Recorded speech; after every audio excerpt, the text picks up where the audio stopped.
impair. In humans? Yeah, in humans. So the question is there any way to maybe use CRISPR or ways to change our genome to protect our DNA from damage, let's say in space travel? Is that? So that's a really interesting question, because space travel could become more common in the coming decades. And one of the big risks in space is the amount of radiation, and that's one of the concerns for astronauts, is the damage, especially to the heart and other organs, that the radiation presents when they're out in space. So theoretically, what ethically is another question, but theoretically there could be ways. One example, there's another organism called a tardigrade that actually has a gene that is shown to protect their DNA from the damage associated with radiation. So hypothetically, you could think of somehow finding something similar in humans, or getting back to where we started tonight, taking that gene from a tardigrade, which is a very small animal, and putting it into a human genome. Would that be a way to protect astronauts, for example, from the damage caused by radiation? So that's a very long shot idea, but perhaps like an example of how CRISPR could be used to modify maybe another organism to resist that radiation in space. Other questions? Darren. I don't want to monopolize the questions, but I had a question for Dr. O'Brien. You were speaking earlier about the mechanisms of delivering CRISPR to make changes specific to IVF, I think. But I was just trying to wrap my head around the mechanisms inside the cell. So I know that DNA is all wrapped up around histones and then coiled up into chromosomes.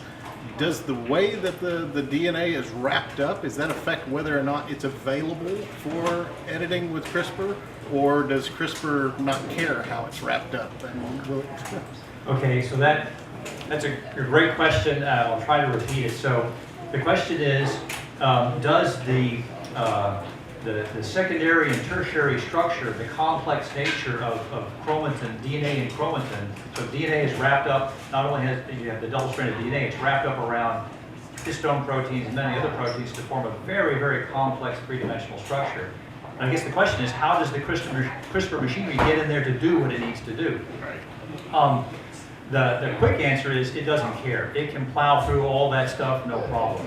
So I think of the CRISPR Cas9 system like this, that the Cas9 protein is like an engine on a train. It's a train engine, and it sits down on the double-stranded tracks, like train tracks, and it sets down on there, and it starts a new roll of the entire railroad, and every time it sees a sequence that matches its RNA, it will stop and it'll make the cut. Now there is a form of a way you can use one of these tools, the CRISPR-Cas system, that's been modified, that actually a former grad student in my lab, who's sitting right out there, used to create a new way to use the system to not cut DNA, not change DNA, but to regulate gene expression.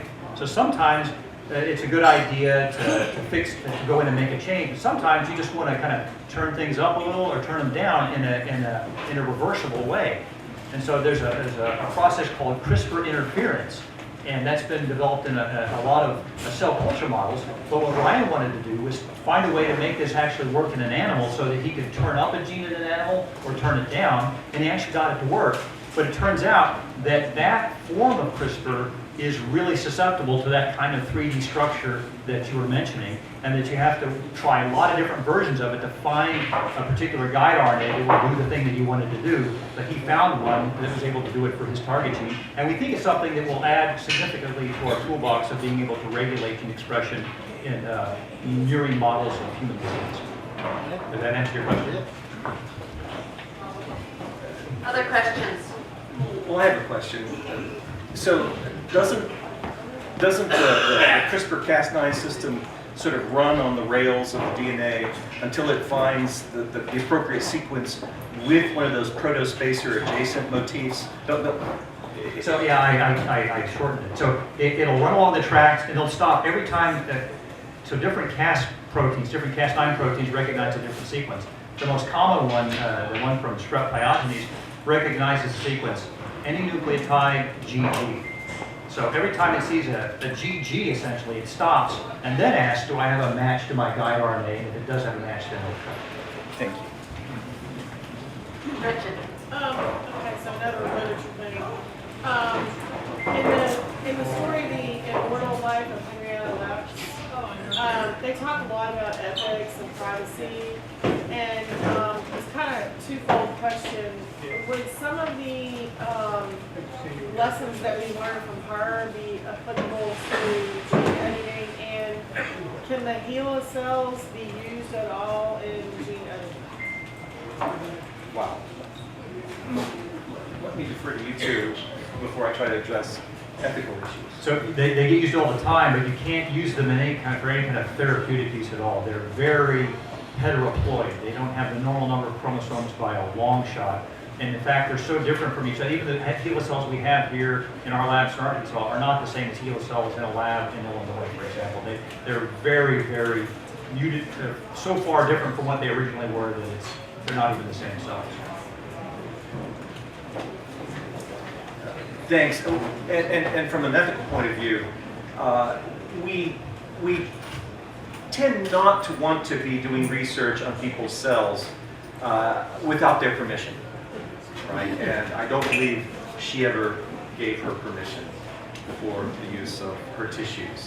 So the research is incredibly important and valuable, but going forward, let's make sure that the research that we conduct is predicated on the appropriate, respectful acquisition of the tissues that we're doing research on. So I have a question. So you know how you had mentioned the Black Death, and 1/3 croaked and the rest will survive. So when we look at some of this gene editing, how much, I mean, everyone has like a very specific research line, we're looking at bone, we're looking at rotors, we're looking at different things, but how often do you think in science do people say, well, gee, this amount of the population appears to be immune to what's happening with Ebola or what's happening with whatever problem there is? How often do you think people actually look at what makes that individual resistant to the mechanisms of a pathogen? All the time. So a good example is this mutation was made in China. So we've learned that there are naturally occurring mutations in a protein that's on these T lymphocytes, these immune cells I mentioned earlier, called CCR5. So about 10% of the population in Northern Europe has a 32 nucleotide deletion that just naturally occurs in their gene. And individuals that have both their copies are this N32 deletion, they're relatively immune to HIV infection. So it was this naturally occurring mutation that gave us a lot of information about the biology of how HIV infects cells. Now they're not completely immune, but they're relatively immune, but it tells us a lot about the biology. And so why some people are more susceptible to an infection or a disease or a condition is a huge area of research. Sometimes we do know the answer. So do you think it's like nurture and nature in some of those cases, or is it all genetics? When I was an undergrad, one of my professors, he said, it's all genetics, and this was years ago. He said, I'm telling you, someday it's all going to come back. It's all going to be genetics. So I was like, okay, If I may respond to that, it's not all genetics, right? A woman has, I believe, a 12% chance of being diagnosed with breast cancer between birth and age 70. If she has the BRCA1 gene, she has a 65% chance of being diagnosed with breast cancer between birth and age 70, right? But 65% is not 100%, right? Lifestyle and a number of complex feedback loops between lifestyle and environment and genes are what determine outcomes. And also there's epigenetics as well. So the epigenetics, those are changes in our DNA that has nothing to do with the sequence of our DNA, but these modifications that are made to our DNA. So the addition of a methyl group or a acyl group to our DNA can make my DNA that's identical to someone else's respond very differently. So there's a whole other level of epigenetics above our DNA sequences that account for a lot of these differences we see in the population. Do you want to explain to everyone what epigenetics is so that they don't know? So what that refers to then is, again, not the differences in our DNA sequences, but the differences in these modifications that are made to our DNA. So I might have a lot of methyl groups added to my DNA that might turn off a gene, whereas someone else in the crowd might have the same gene, but no methyl group, so that gene would be turned on. So there's these other levels of regulation of our genomes that can turn genes on or turn genes off, that can affect, for example, how you would respond to a infection or how you would respond to other things you encounter. So it's a whole other level on top of genetics, epigenetics, which is another factor that could account for a lot of the variation that we see in the population, which CRISPR could not address. I mean, you might insert a gene, let's say, that could help resist infection by a disease, but it could be some epigenetic differences in your genome that makes that worthless. Well, could I ask you a question? The amount of methyl groups you have or where they are, isn't that a genetic thing? So there are different enzymes in the body that regulate. Yeah, because the methyl itself is Right. produced because of certain genetic. And also from environmental factors as well. So there's many other factors that can affect that as well. Those can be inherited. Those can be based on the environment. So there's many other factors that affect how the genome functions that has nothing to do with the DNA sequences that are encoded in the genome. So it's a whole other level of complexity that, getting back to the whole idea about 1 in 3 surviving or 2 in 3 surviving, let's say a mass infection or some sort of bioterrorism, heaven forbid. There are other differences between all of us that have nothing to do with our actual DNA sequences. Question over here. Yeah, I know you're working with little bugs and mice and stuff like that, but what are you doing about baldness?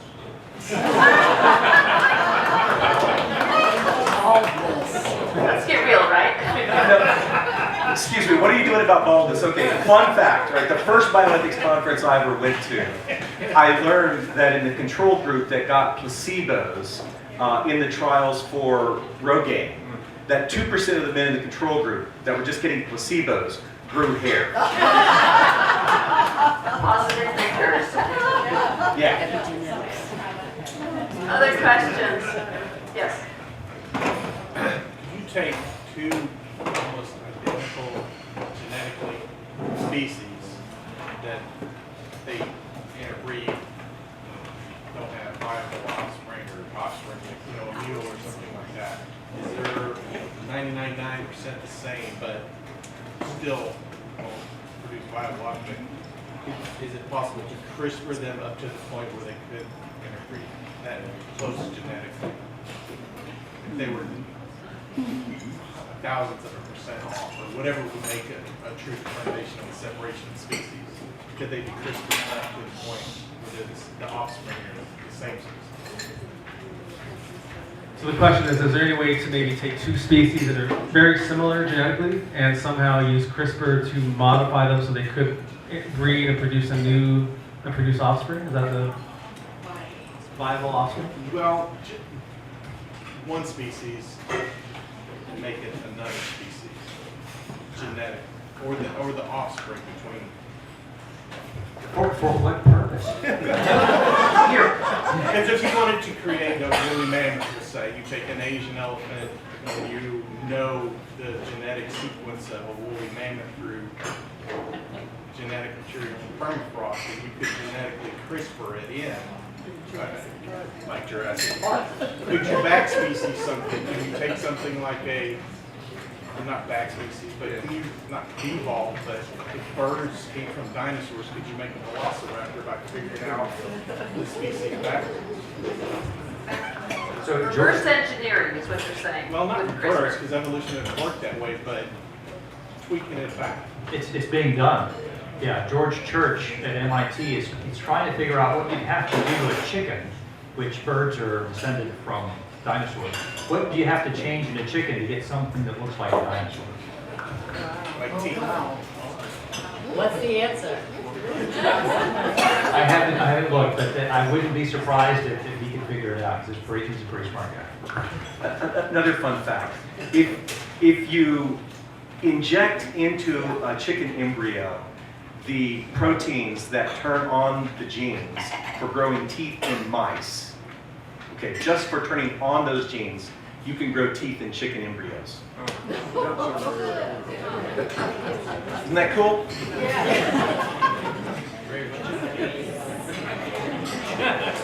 Can you get beaks in mice then, or? No, because they're not descended. But you know what? I don't know.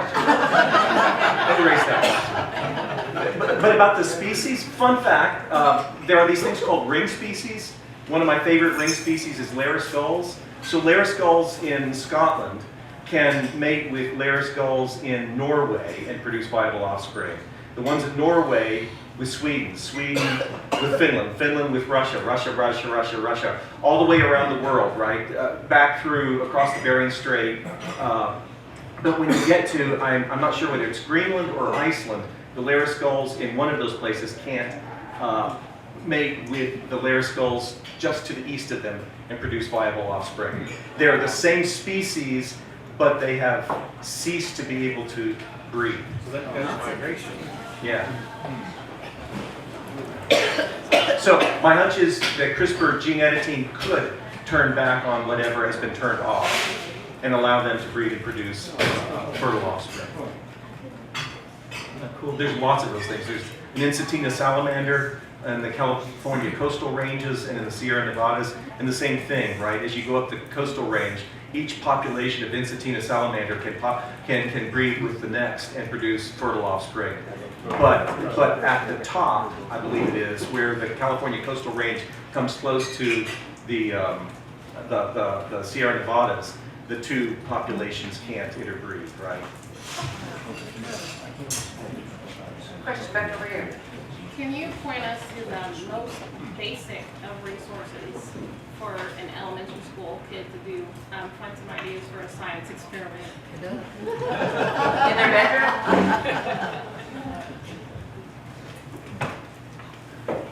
So the question is, what is some basic ideas that a elementary school student could do on for this subject, but on like this basic subject? enough that they could understand it and articulate it. Okay. You know, I think I had mentioned earlier about these kits you can buy online, and these are geared towards maybe junior high, high school students. But I think what's done with these kits is straightforward enough that and this technology is something that is, I think it's accessible, that an elementary student could understand it and explain it. So these kits, and we talked a lot about making this accessible to bad people. I mean, these kits, what they do is you take a yeast cell and you genetically modify the yeast cell so that it turns green. That's essentially what you're doing. But it's the idea of how it's done that's really interesting.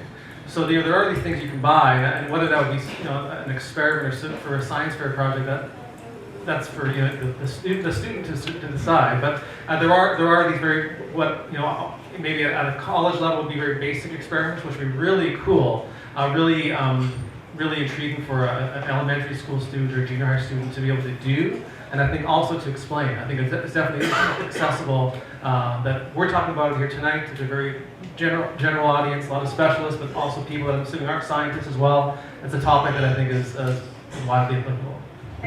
What would she Google to find that? Do it yourself CRISPR kit? Yeah. I did that an hour ago. Question over here. I just have something to add to that. There are like microscopes that you can buy that you can use at home and things like that. So there's all kinds of things that you can buy along the future. Or get in touch with your local college, university. I know I'm always willing to work with students in the community, bring them into the lab. That's another good resource that reach out to your local, if you're in Little Rock, to UALR, UAMS, I'm sure there'll be someone that'll be willing to do what's, again, something straightforward to us that would be really mind-blowing to a student in school. I think good science fair projects don't always have to have an actual experiment. Sometimes they can just be explanatory. And I think a nice 3D model with some cool graphics that you could get on the internet would be a great explanatory science project. This is CRISPR and this is how it works. It's pretty easy. So just to let you know, this is a freshman at Parkview's, in Parkview's science program.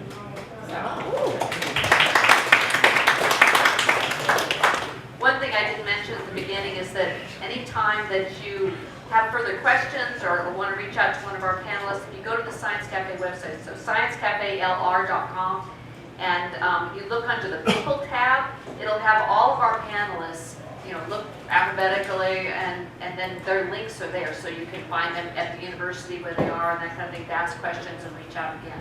So that's something that's simple and quick. We've used that for a long time.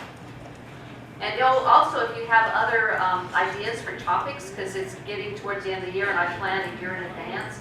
So the Science Cafe email is sciencecafeLR@gmail.com. So send me names of panelists. You know somebody that would be a terrific panelist. I can build a topic around, one person's expertise a lot of times. And since I didn't grow up in Arkansas, I'm sure there's lots of things about, things going on in Arkansas that you know about that I might not. And so send those along. We're getting towards the end. Do we have any more questions from the audience? Okay, back here. For human subjects, with the variation you see in the human population, how do you foresee kind of mitigating the off-target effects in each individual person? Because each sequence is going to be the same, there's going to be SNPs. How do you make sure that these guide RNAs aren't going to be cutting into range? Do you have to sequence every patient that you're going to be doing this, or what do you guys see as potential for that? Okay, that's a trick question. You know the answer better than anybody. He's one of your interns. So I think that that's a really good point, and I think that the answer that the possibility you already mentioned is what you have to do. You really, whole genome sequencing right now, whole genome sequencing just means that you sequence all the DNA in a person. And the first genome sequence, which the genome is about 3 billion base pairs long. And the first time we did one human genome, it took 15 years and about $3 billion. It was a huge amount of money, about $1 million a base. Now we can do the same thing. We can sequence, if we got some of your DNA tomorrow, about a week later we can have the whole genome sequence, and the cost would be somewhere between $500 and $2,000 depending on who did it. So it's not very, for the whole genome. So it's not very expensive anymore. So when you think about making a genetic modification that's probably going to cost tens to hundreds of thousands of dollars, the extra money it's going to take to sequence the whole genome to be sure, okay, there's not going to be some off targets, I think is probably going to be worthwhile. Greg? I'm still hooked on the chicken, so let's just say you made a saber-tooth chicken. Can you take it away? Can you take it away? Yeah, can you take it away? The teeth? Yeah. My genetics don't go that far. Sorry. Are we seeing the same kind of exponential decrease in price with the editing side as we are the sequencing side?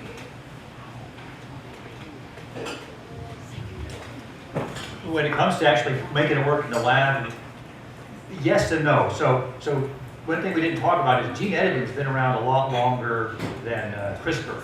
So the tools we had to do gene editing 15 years ago, we bought one for the lab. To make one cut in one DNA, it was $20,000 to buy it.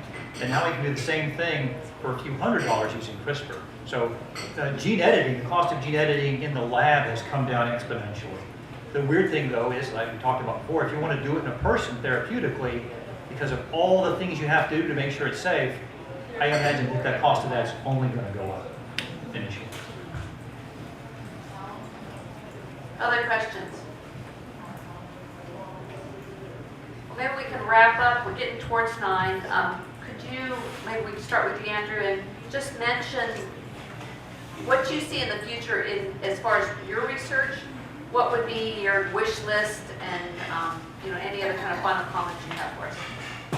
Sure. We've talked a lot about some really interesting ideas tonight, and these very, very broad applications and interesting ideas and dreams, perhaps. But as far as my research goes, I'm just trying to get it to work. I'm just trying to get CRISPR to work. So we talked a lot about the possibility of infecting populations and creating different humans, but on the other side of things, it is still challenging. Especially, it is something that almost any lab or any organism should work with, but there's still that challenge of getting it to work. And for my research, I have a very basic question. I just want to go into an organism we don't know much about and use CRISPR to take a gene out and then see how does that organism respond when that gene is no longer there. So aside from all the very just amazing, mind-blowing ideas we've had tonight, CRISPR still does have a very basic science application in using it to just modify a genome for a very basic question. And that's my short-term goal, is just to try to figure out a way to use it and apply it to answer my questions. My research at the moment has nothing to do with CRISPR or gene editing. I'm trying to figure out what happened at independence in the Democratic Republic of the Congo 59 years ago, right? But what I would like to see with gene editing is the genetic diseases eradicated. And I think CRISPR gives us a real hope, a real shot at making this world a much better place for a lot of people. So I think we're going to just try to keep an open mind, and this field is changing so rapidly, just trying to not limit yourself about what's possible. And that can be a good thing and a bad thing. So we're going to try to keep our minds open about what's possible and try to use it for good. But I'd like to just end on thanking you for being here, for expressing an interest in this topic, and hope that you continue to educate yourselves about what's going on, because I think one of the most important things we can do as a society, both in the United States and worldwide, is be informed about what's going on, because I think we have more power to make sure things go the way that are beneficial for us as a group if we know more about it. If we kind of don't think about it, don't want to talk about it, learn about it, then we have much less control over what's going to happen. So I want to thank you for being here and encourage you to continue to find out more. We're here.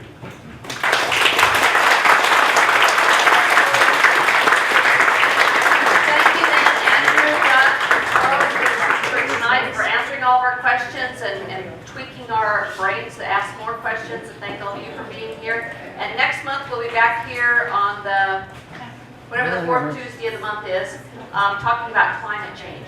And so, as I say every month, we're going to have a really cool discussion. So I will end this here, and I'm sure our speakers will be around and will answer some questions. Thanks again.